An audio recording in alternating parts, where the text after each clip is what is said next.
The man who followed her out here, who might have been suspected of the murder, has proved an alibi.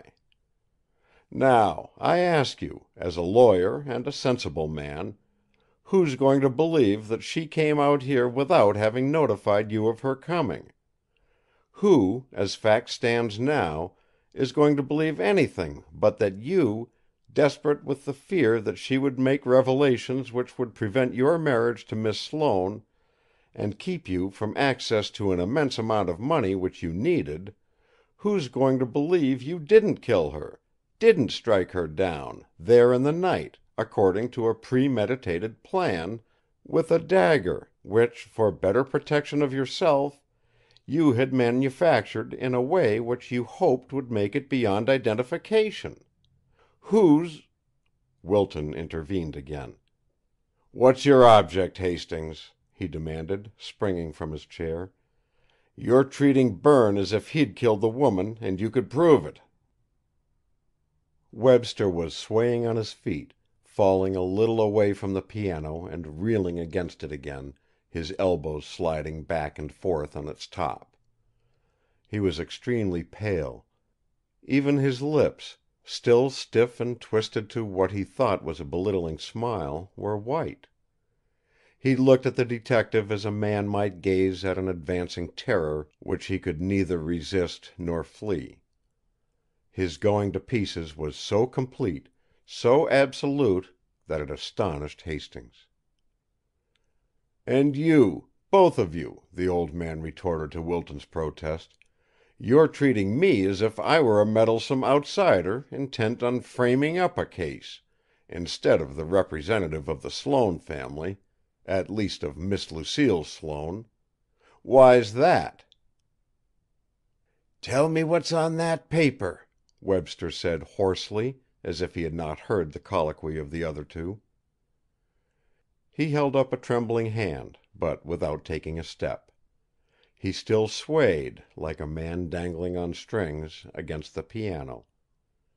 "Yes, tell him," urged Wilton.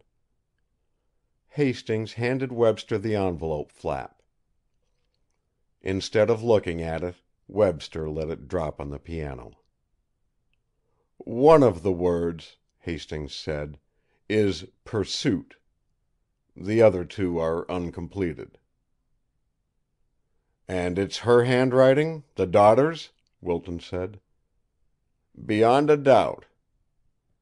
Webster kept his unwinking eyes on the detective, apparently unable to break the spell that held him. For a long moment he had said nothing. When he did speak, it was with manifest difficulty. His words came in a screaming whisper. "Then I'm in desperate shape." "Nonsense, man!" Judge Wilton protested, his voice raised, and going to his side, struck him sharply between the shoulders. "Get yourself together, Berne. Brace up." The effect on the collapsing man was, in a way, magical. He stood erect in response to the blow, his elbows no longer seeking support on the piano. He got his eyes away from Hastings, and looked at the judge as a man coming out of a sound sleep might have done. For a few seconds he had one hand over his mouth, as if by actual manipulation he would gain control of the muscles of his lips. "I feel better," he said at last, dropping the hand from before his face and squaring his shoulders. "I don't know what hit me. If I'd you know," he hesitated, frowning, "if I'd killed the woman, I could have acted the coward more thoroughly." Hastings went through with what he wanted to say. "About that letter, Mr. Webster. Have you any idea, can you advance any theory, as to how that piece of the envelope got into your room?" Webster was passing his hand across his hair now, and breathing in a deep, gusty fashion. "Not the faintest," he replied hoarsely. "That's all, then, gentlemen," Hastings said, so abruptly that both of them started. "We don't seem to have gone very far ahead with this business. We won't, until you, particularly you, Webster, tell me what you know. It's your own affair—" "My dear sir," Judge Wilton began. "Let me finish," Hastings spoke indignantly. "I'm no fool. I know when I'm trifled with. Understand me. I don't say you got that letter, Mr. Webster. I don't say you ever saw it. I don't know the truth of it yet. I do say you've deliberately refused to respond to my requests for cooperation. I do say you'd prefer to have me out of this case altogether.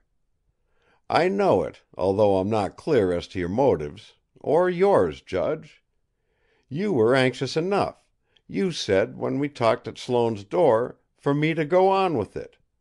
If you're still of that opinion, I advise you to advise your friend here to be more outspoken with me. I'll give you this straight. If I can't be corn, I won't be shucks. But I intend to be corn.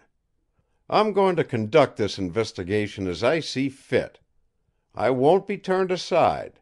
I won't play second to your lead." He was fine in his intensity. Astounded by his vehemence, the two men he addressed were silent, meeting his keen and steady scrutiny. He smiled, and as he did so, they were aware, with an emotion like shock, that his whole face mirrored forth a genuine and warm self-satisfaction. The thing was as plain as if he had spoken it aloud. He had gotten out of the interview what he wanted. Their recognition of this fact increased their blankness. "You know my position now," he added, no longer denunciatory. "If you change your minds, that'll be great. I want all the help I can get. And take it from me, young man, you can't afford to throw away any you can get." "Threats?" Webster had shot out the one word with cool insolence before the judge could begin a conciliatory remark.